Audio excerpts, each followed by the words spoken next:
अस्सलाम वालेकुम, सभी को आदाब। आज हज़रत मुल्तानी बादशाह रहमतुल्लाह अलैह दरगाह के सामने ठहर कर ये बात रखने का अल्लाह ने मुझे मौका दिया।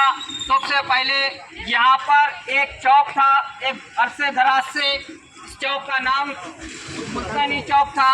ये चौक काफ़ी ज़माने से था, न जाने कुछ दिनों से ये चौक यहाँ पर नज़र नहीं आ रहा। ये चौक गया किधर और ये चौक कैसा टूटा, क्या है कि इंक्वायरी हो और यहाँ पर वो चौक फिर पहले की तरह कायम हो बोलकर हम ये रिक्वेस्ट करते हैं। मिलादुन नबी का झंडा चढ़ाते हैं और यहाँ पर ये चौक था, चौक रहना चाहिए।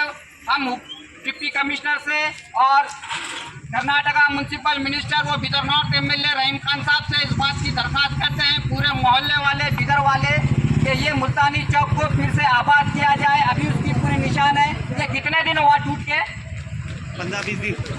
15-20 दिन हो गया, मगर इसका अभी तक के कुछ काम नहीं हो रहा। मैं म्यूनसिपल कमिश्नर से भी रिक्वेस्ट करता हूँ कि तुरंत इसका काम हो, इसको बजट रखा जाए और इसको चौक बनाया जाए। ये डिमांड है ना।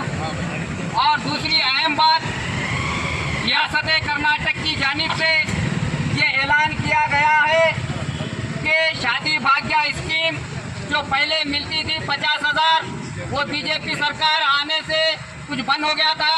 मगर फिर हम सब ने नुमाइंदगी की, मैंने भी कई बार आवाज़ उठाई, आप लोग सुने होंगे ना, तो वो आवाज़ को कुछ असर हुआ और शादी फिर से 50,000 रुपये देने का सरकार ने ऐलान किया।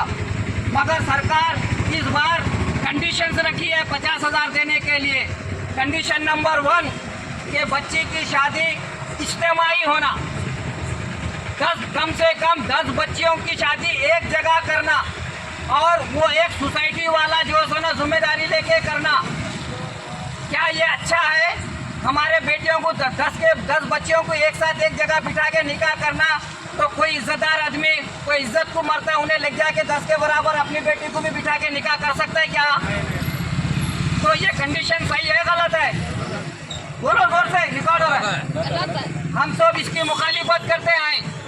अगर हमको कोई खैरात नहीं होना, सरकार से हमको भीख नहीं होना, हमको हमारा हक और अधिकार बड़े मान व सम्मान से मिलना चाहिए।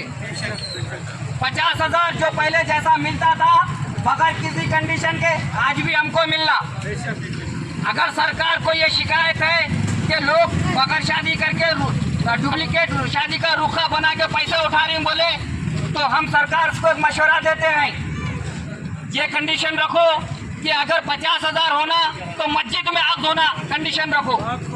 हाँ, और मस्जिद कमेटी एक सदाकत रिपोर्ट देगी, फलाने इंसान, फलाने शख्स की, फलाने की बेटी का टाइम, निकाह फलाने टाइम ये मस्जिद में हुआ, क्योंकि मस्जिद भी वक्फ बोर्ड में रजिस्टर्ड होती है।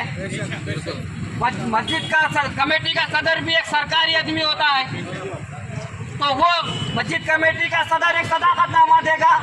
रियाज साहब की बेटी दुख्तर सलमा का फलाने तारीख को निकाह हुआ, सदाकतनामा देगा। वो सदाकतनामा माइनॉरिटी ऑफिस में शादी के रुखे के साथ, मैरिज सर्टिफिकेट के साथ सबमिट करते हैं और मस्जिद कमेटी जब रिपोर्टिंग तो तुम मान के हमको दे देना, उसको दे देना। कोई इसके अंदर डुप्लीकेट शादी का सवाल ही नहीं पैदा होता। ये सही है ना? तो ऐसा होना। और जो सोसाइटी वाला शादी करा रहा है उसको 50,000 तुम दे रहे हैं, 5,000 रुपये दे रही हैं एक शादी को। 10 शादियाँ करे तो सोसाइटी वाले को 50,000। ये सब ड्रामे, ऊपर बैठे वाले अपने आदमियों का पपलू फिट करना, क्या भी करके बोल कर चल रहे हैं। तुम्हारे मफाद के वास्ते गरीब मुसलमानों की इज्जत क्यों उछाल रहे हैं? भाई गरीब हो, मेरी बेटी का निकाह करना है तो मैं मेरी बेटी की शादी इज्तिमाई क्यों करूं? अगर मेरी बेटी, मैं गरीब हूँ मगर मेरी बेटी पढ़ लिख के डॉक्टर बने, मेरी बेटी को एक डॉक्टर के साथ रिश्ता हुआ, क्या वो डॉक्टर मेरी बेटी के साथ 50,000 रुपये का वास्ते इज्तिमाई शादी करेगा 10 के बराबर बैठ के? करेगा क्या? तो वो नहीं करा तो वो 50,000 ढूल, तो ये गलत है ना? हम नहीं मानते ना इसको। तो हमको पहले जैसा था वैसे ही होना।